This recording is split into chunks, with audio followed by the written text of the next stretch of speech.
I've taught mind mapping to thousands of people. Game says this is the best mind map guide I've ever watched, with a capital best. Siva says, been teaching mind maps for 30 years.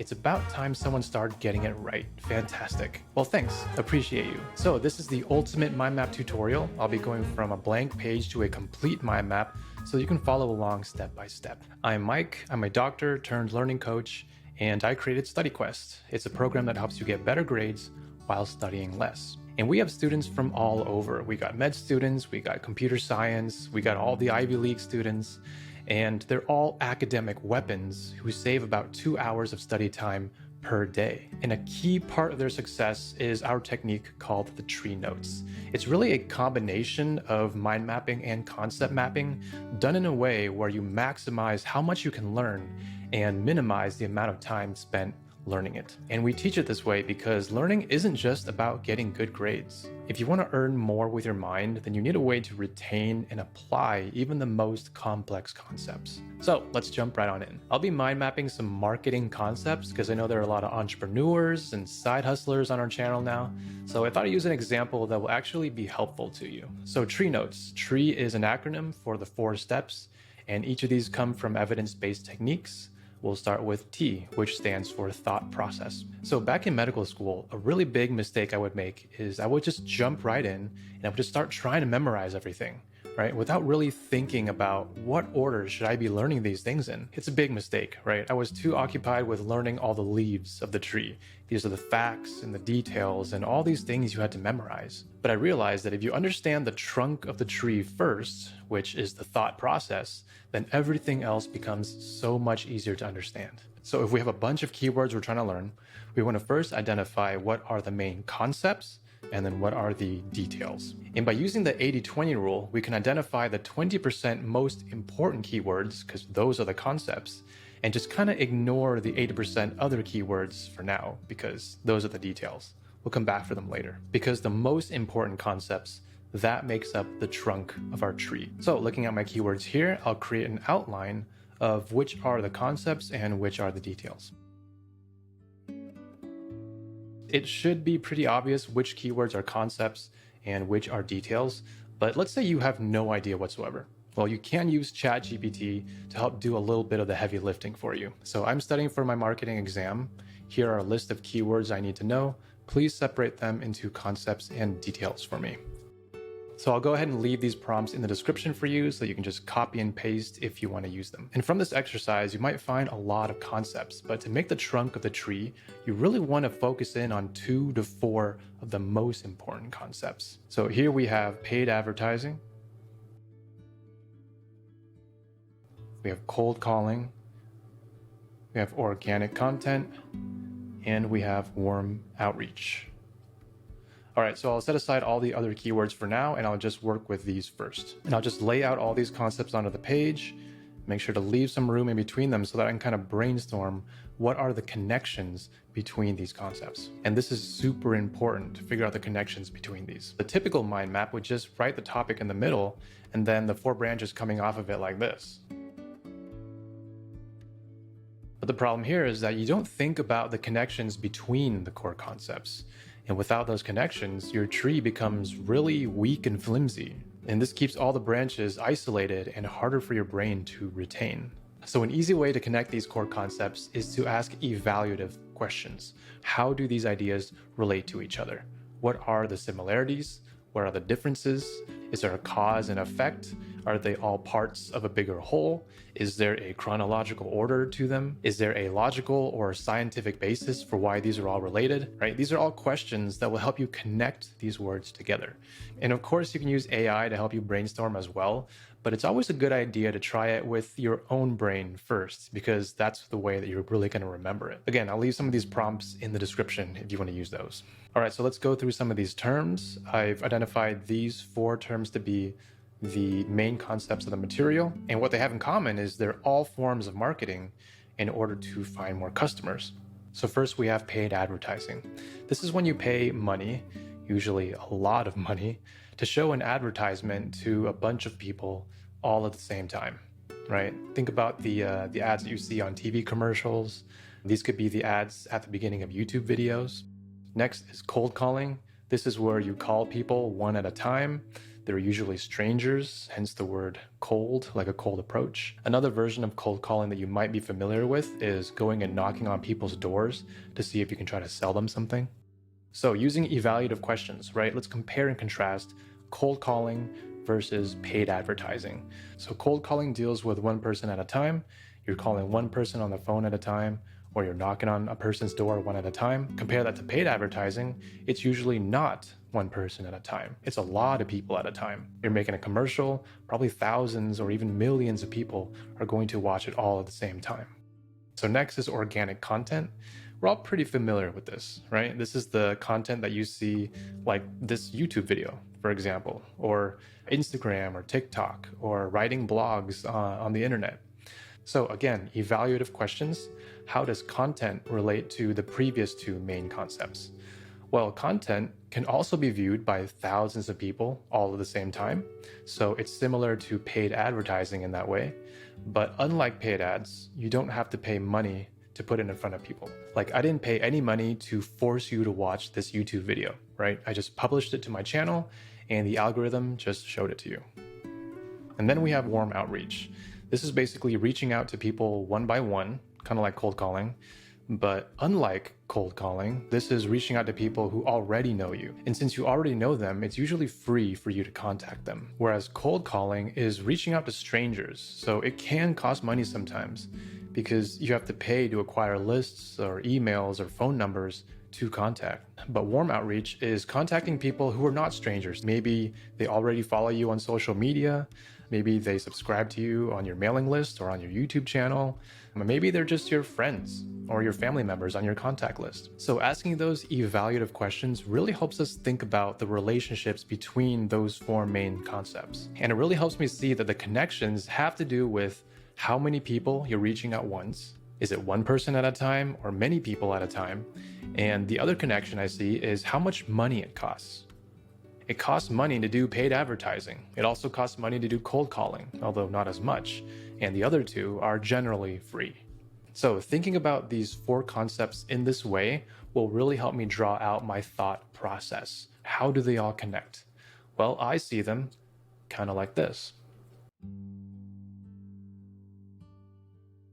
So we got paid advertising and content creation reaching many people, and we have warm outreach and cold calling reaching one person at a time. And then what do they cost? Well, these two will generally cost more money compared to these two. These two will generally reach more strangers, while these two will generally reach more people that already know you. So what's the thought process here? Well, to me, it's kind of like a matrix, right? We've got the x-axis, we've got the y-axis. It's not perfect, but this is how I would roughly picture it. Now, here's the important part. Everyone's thought process will be a little different, right? It's your personal relationship to what you're learning. So for example, in the world of habits, there are two very famous authors. You got James Clear and you got Charles Duhigg. They both wrote best-selling books about habits.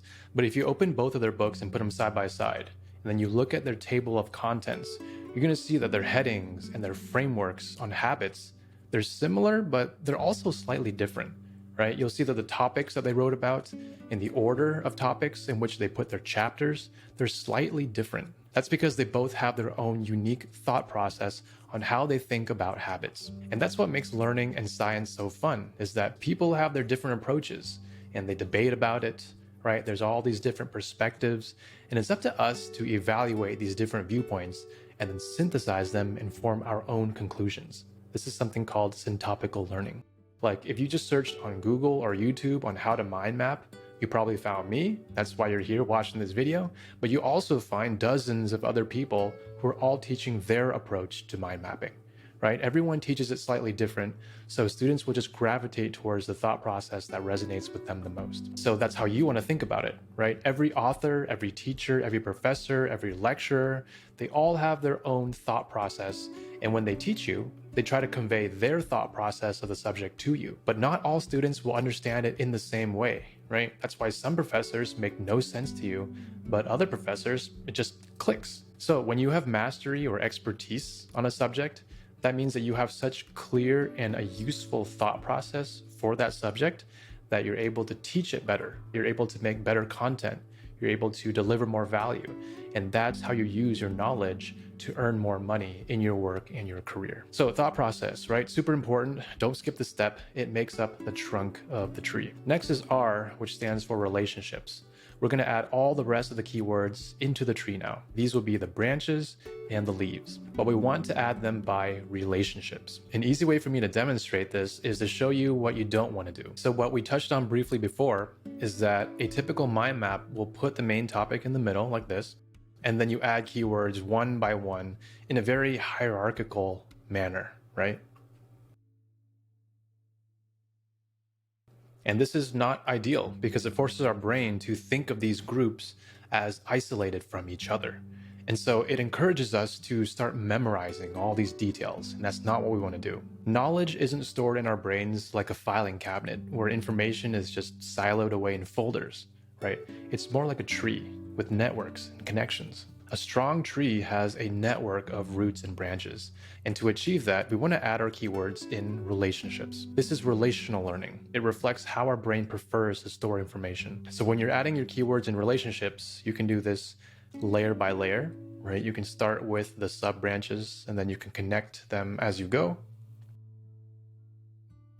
Again, always making sure to focus on relationships rather than allowing them to stay isolated.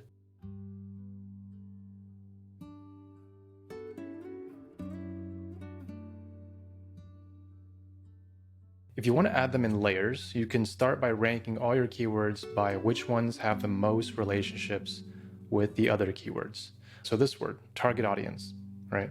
I know this has multiple relationships with other terms, whereas this one, SEO, has less relationships with other terms. So this term will probably be a bigger branch, and then this one will probably be a sub branch.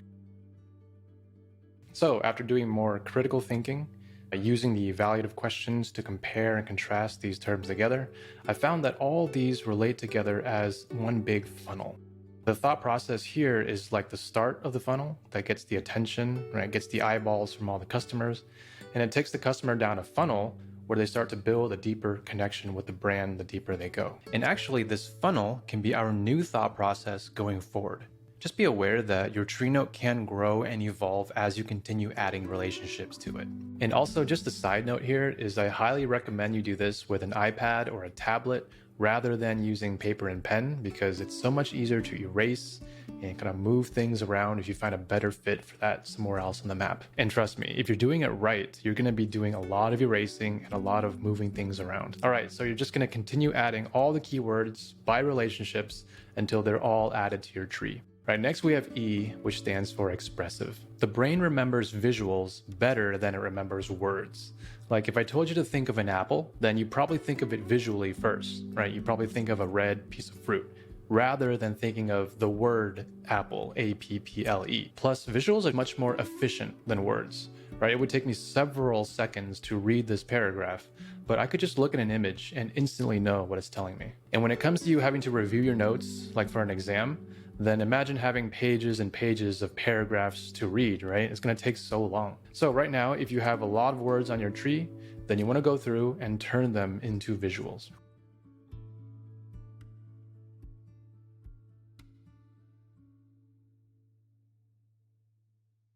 We teach dozens of different visualization techniques in our program, but to get you started, I suggest you think about how to represent these parts of your mind map using visual frameworks, which are much easier to remember. So you can see I already started implementing expressive as I was going along, right? I expressed these ideas as a matrix, and then I expressed these ideas as a funnel. But there are so many other ways. You can have pillars, pyramids,